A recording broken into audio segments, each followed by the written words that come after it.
about 3 weeks out, 24 days to be exact. Camp's been good, a lot of training, really good partners.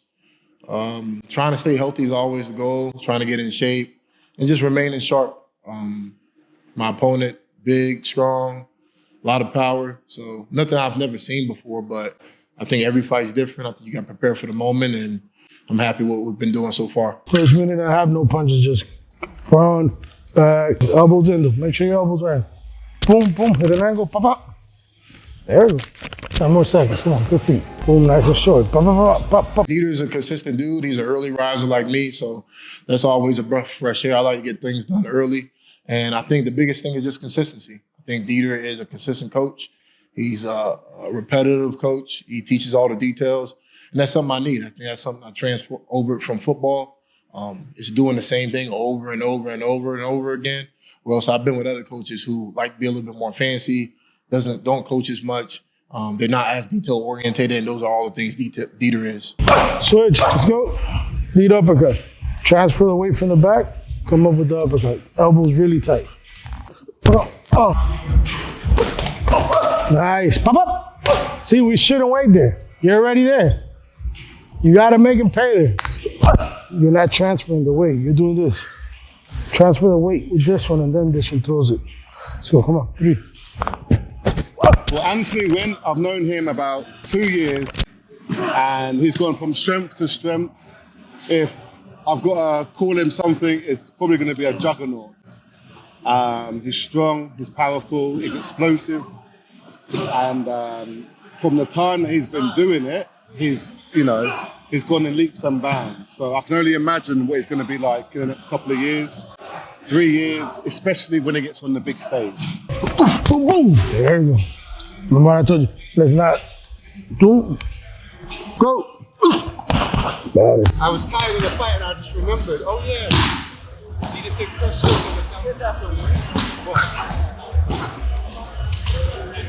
You got it from Yoel Romero himself. As of right now, it feels the same. Obviously, we're 3 weeks out, and I think with every fight, the nerves don't really get there until you're on the plane, about to head there, and then you're in the weigh-ins and you're facing off. When I main evented in amateurs, it wasn't a huge deal just because that's the only thing I was used to.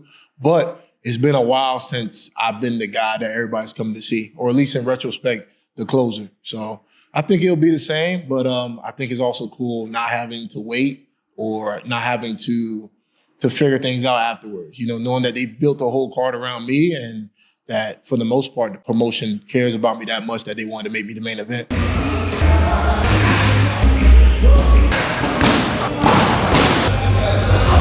I honestly don't think it's that different. Obviously, we're still in a regional scene. Obviously, you're talking about 2,000, 3,000 people in the crowd at most, compared to if you're in the UFC, you're looking at 10, sometimes 20,000 people.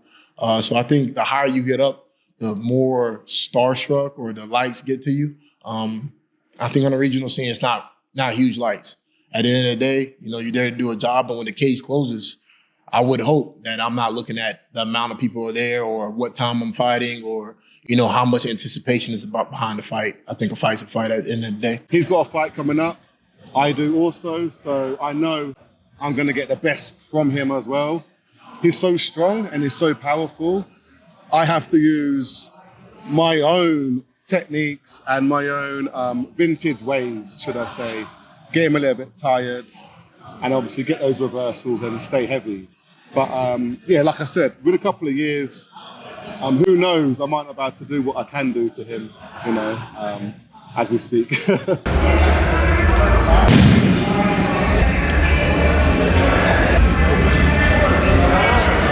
I think in every single fight that I've been in, we understand that the game's going to be won, the fight's going to be won with clean technique, good footwork, making sure that I'm mentally sound, and at the end of the day, conditioning. I think at heavyweight, that's something that a lot of heavyweights lack. Obviously, guys look at me, or if I'm looking at one of my weak points, me being a very muscular, very explosive dude, my gas tank usually filters out towards the third and fourth round. I think that's for everyone, but I think the more conditioned I am in any fight, that's going to be the key to victory. So obviously, we're working on conditioning. We've been working on being more efficient. We're working on conserving energy. By the end of the day, if I'm being honest, it's probably not going to go past 2 or 3 rounds.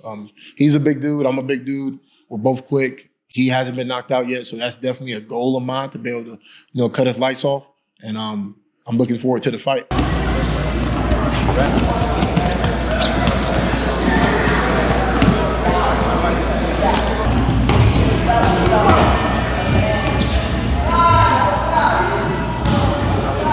It elevates me as well, because if I'm slipping, then I'm gonna notice and I'm gonna feel it. When we started grappling, he's so strong. His grips are good. His explosiveness is so fast and powerful. So, like I said, I have to wait for him to get tired before I can sort of work my game. So I think once he can master that a little bit better, then I'll probably be the one not be able to get my reversals on him and stuff. So.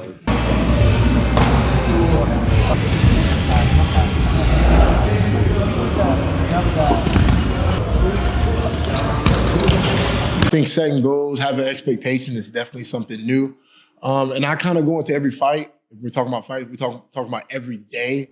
Trying not to have too much expectation. I think, if you try to map out every single situation, every option, every goal or direction you want to go, you're gonna be wrong half of the time. So I say I want to knock him out because that's the expectation I have for myself. I understand. I look at his caliber, I look at my caliber, and if we're fighting, if I'm sparring him 7 times out of 10, he doesn't touch me and I'm piecing him up. So it's a lot of pressure, I guess the best way you can put on it, not to beat him, but to rise to the expectation that I've set for myself. Before fighting Miles Banks, I was happy with winning. And as we talked about before, I was happy with just getting in there and performing.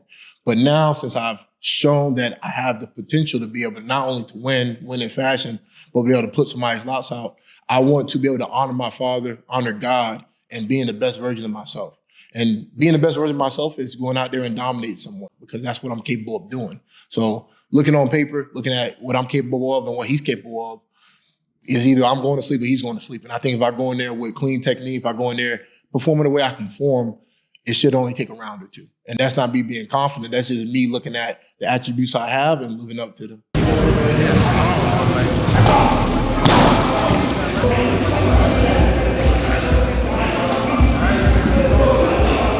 A monster. Honestly, a monster. I see him bullying the guy he's fighting. And if he fights the right fight, I see him either knocking him out or ground and pound second round.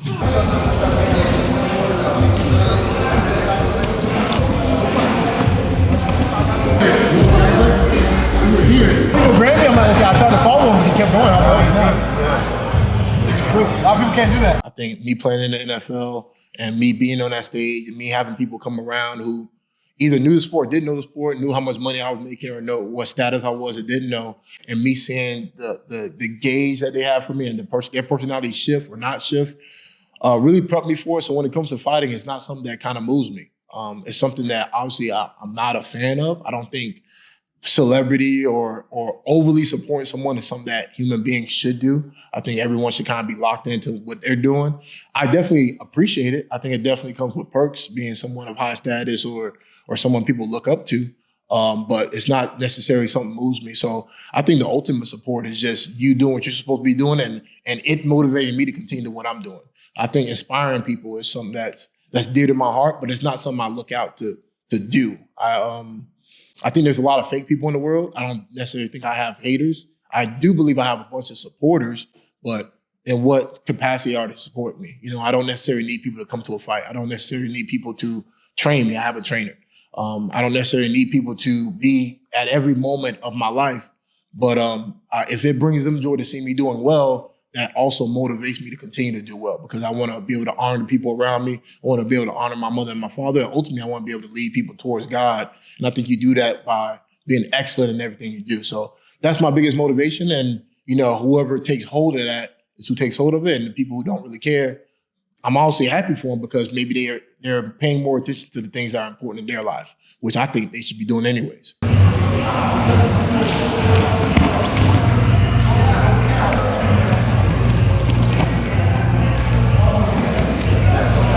Oh, the brand is called Warriors of the Way. It's one of the things that kind of highlighted why and confirmed that God was calling me to fight. I got the idea for this logo, the rough draft for it, as soon as I started fighting about 4 years ago. So my last name is Wint, W-I-N-T. If I'm making a long story short, when I was in high school, no, not high school, when I came into college, we had this thing called the rookie mini camp. And long story short, like this, we had media training and we were taught how to interview, how not to interview. Long story short, me and my teammate Fred, we did a short skit about getting interviewed. And at the end of the skit, we had a slogan on our team called WIN. It's what's important now. And it was a slogan by our head coach. And I had the epiphany. I was like, you know what? I'm just going to add my last name to it and put a T. And at the end of the skit, we're like, oh, how do you feel about Coach Turner's his philosophy? And I'm like, if you just put a T on it, it's a question that answers itself. What's important now, team?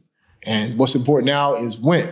So it kind of always rolled. People start calling me Wint. Some of my coaches start calling me Win T. And when I started fighting, I got the idea to kind of just put Win and the T at the end. And it's multifaceted. So it makes a sword. Obviously, it looked like a cross when I first made it. Obviously, a sword is something that you think about when you think about warriors or gladiators, or obviously knights. And at the end of the day, my faith is near and dear to my heart. And in the Bible and the faith of a Christian, the sword is what embodies the spirit, the ruach. And I think more than anything, I'm refining my body. I'm trying to get my mind sharpened. But at the end of the day, this process I'm going through, this suffering I'm going through because of fighting, is sharpening my spirit because, and I've said it multiple times, this is not something I was born wanting to do. This is not something that I wake up every day and it's like, I want to fight, I want to hit someone. But because I'm obedient to what God's telling me to do, it's refining me every day because waking up early is not easy. Sparring is not easy. Training hard is not easy. But because God's told me to do this, I have to be obedient to it. And at the end of the day, it makes my spirit stronger. Because my mind, if I wanted to, I would have just slept in. My body, I'm hurting, I'm banged up, I would have just laid in bed. But my spirit wakes up every day wanting to please God. So I'm sharpening, I'm refining my ruach, my spirit, because of what I'm going through. So and the people I'm around me are doing the same thing. So the brand, hopefully it takes off, God willing. The higher I get up, I know that God's going to maybe even bless me more in making this brand, this clothing brand or whatever it becomes, more than fighting, because I know it's something that it not only is attached to me, but attached to my Father who I'm trying to please.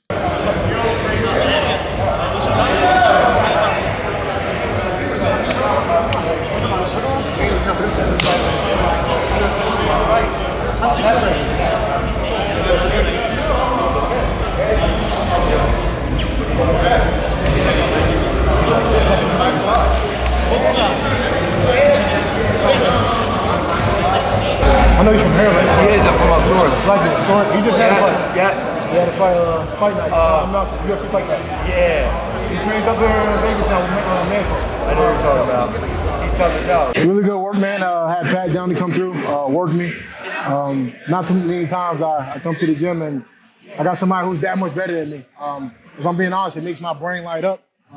Not saying the guys that I go with aren't good, but when you get dominated, something happens to the ego and makes your brain expand, makes you want to think more, makes you want to work harder, makes you want to pick up little stuff. So really good having Pat Downey come through, man, taught me a little stuff and excited to keep working.